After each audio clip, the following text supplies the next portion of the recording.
How are you doing, Wesley?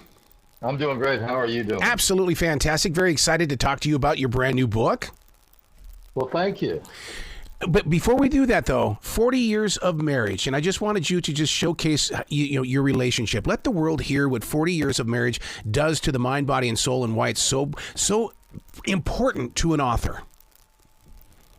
Well, that's an interesting question. We met when we were fairly young. We were both in graduate school, and it was a idyllic relationship, really. And we raised two children, and unfortunately, she contracted a very rare form of lymphoma and died on Mother's Day in 2017.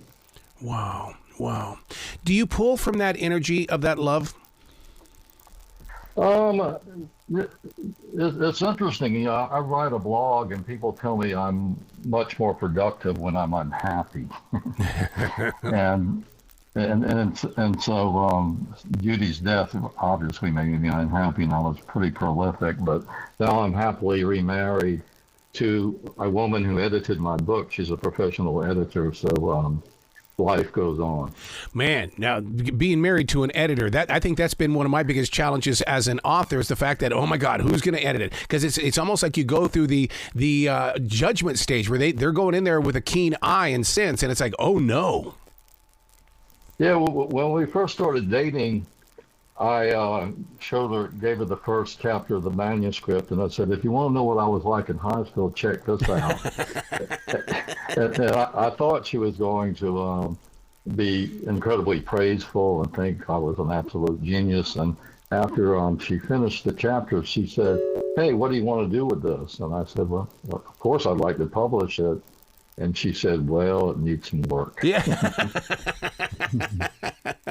But see, that's what I love about those editors. I mean, they go in there with truth. Yeah, she's a superb editor, and she's such a graceful writer herself. She's one of these people whose first drafts sound like they've been gone over with a fine-tooth thumb. Yep. Now, your book today, oh boy, it takes place in South Carolina? Because I'm in North Carolina right now. Yeah, it takes place in a little town called Summerville, South Carolina. Oh, I know it. I know it. Oh, you know? Oh, yes, I do. Well, it takes place in, Summerville's population when the novel takes place was 3,700 people. Wow. And now it's 57,000. It's the seventh largest city in South Carolina. So Today, Oh Boy takes place in one day at Summerville High School in October of 1970. And as the adolescents are going through the changes which all adolescents undergo, the town itself is beginning to change. Mm-hmm. There's a counterculture beginning to arise, and you have preppies and these neophyte hippies, and then you have traditional country boys, and so there's a lot of conflict. Behind the scenes, there's Vietnam integration. So the novel features lots and lots of characters, takes place in one day. It's ultimately comic, and it's very cinematic.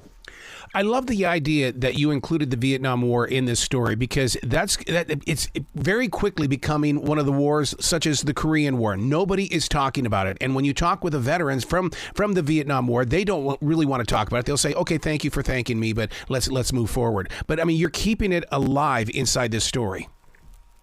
Yeah, and it's of course, the male characters have to worry about a draft. Yes, which is in the back of their heads, and I'll never forget when I got my draft number. I found out about it through a newspaper, and they had a list of birthdays, and it was nerve-wracking, as you might imagine. But I lucked out and had a number of 278.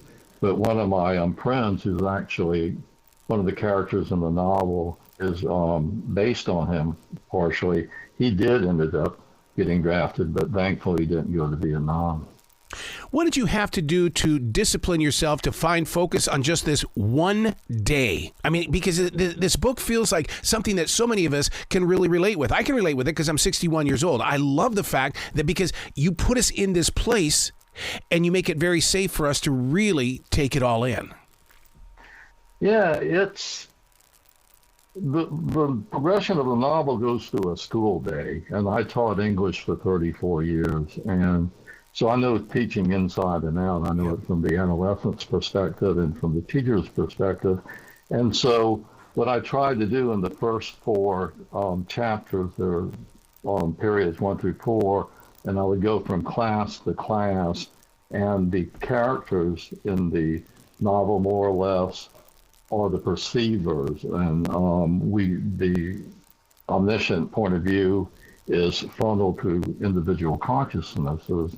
So you have a whole lot of people, whole lot of perspectives, and then at fourth period there's a chemistry accident, and the entire school has to be let out, and then after that happens, all chaos breaks out, and people running around town wild, and it's fun and fast. Yeah. Are Rusty Boykin and Ollie Wyburn, are they real people? Because I love those names, man. Those are real radio names, if you ask me. Yeah, well, I'm really big on name symbolism. You know, Rusty Boykin, he's an amalgam of a couple of people, but he's partially me. I mean, I used to have red hair, and my nickname was Rusty. But as I tell people, he's a lot nicer than I was in high school, and he's a lot stupider than I was. But Boykin's an old South Carolina name, and it's like he's kin to a boy. Ollie Wyburn comes from Minnesota, and he's a really highly intelligent boy, a boy with enormous integrity.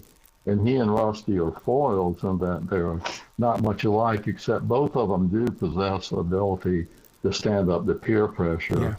Yeah. And in the last third of the novel, they find themselves in a car together with a girl from New Jersey named Sandy Welch, who's a wonderful driver. And she's fast. She's like a Natalie Wood character. And so you have these, I'm going to use an old-fashioned, impolite term, rednecks, chasing Ollie and Rusty and Sandy as they careen through Summerville. Wow.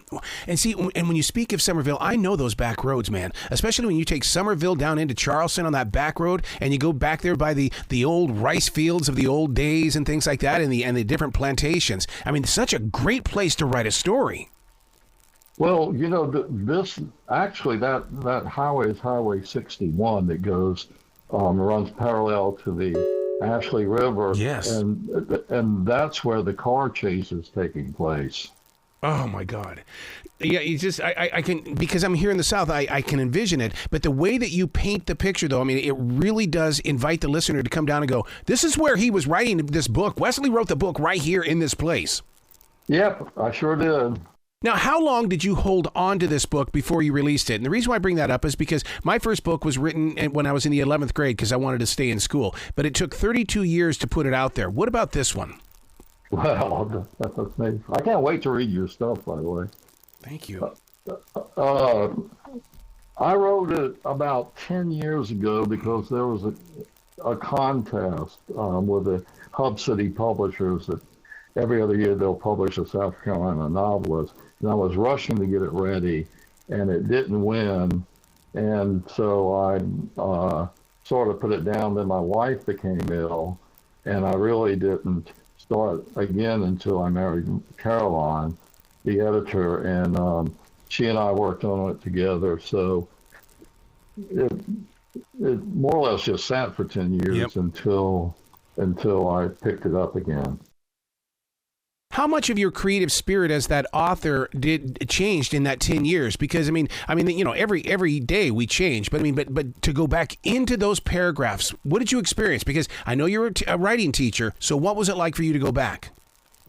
It was it was very smooth. I mean, I actually didn't change all that much. I fleshed some things out and made transitions a little smoother between episodes. The novel is sort of fast cut, fast edited, like a movie might be, where you every 4 or 5 pages you're shifting from place to place. So I picked it back up, and it was really almost 80% done, I would say. Wow. Well, I'm so glad that you brought a thing up about the movies, because I right away when I was reading it, it's like, oh my God, this is going to be a series somehow, some way. But it was like, okay, how can one day become a series? So he's got to have a sequel to this book then. He's got to do day number 2 somewhere along the line. Well, thank you so much. I would love for this piece to get picked up by either a series or a movie. I think it lends itself to it, and sort of these adolescent themes are universal. You say you're 61. What year did you graduate? 1980, sir. Okay, 1980. I graduated in 1971.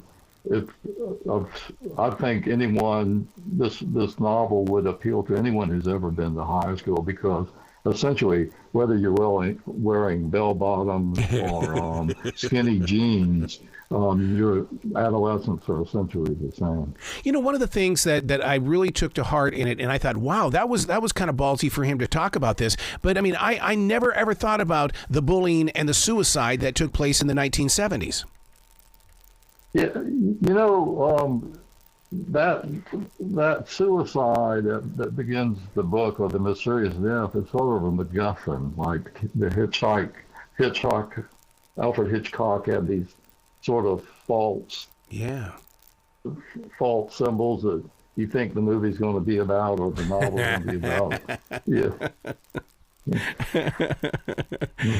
That's so funny that you bring that up, because I always call, you know, they're like little mini cliffhangers, but it's like, no, you're not going to be able to predict this, because I need you to go to page 3. Yeah, it was. I didn't really plan this novel. I more or less wrote it every night, and when I knew what was going to happen, I would quit writing and then pick it up the next day. And the mysterious death of Trip Trotter is mentioned throughout, but we really don't come to an absolute understanding of what happened, though it is a suicide. Wow. And he was such a jerk that lots of people really weren't necessarily happy he had died, but weren't mourning at all. Yeah. Yeah.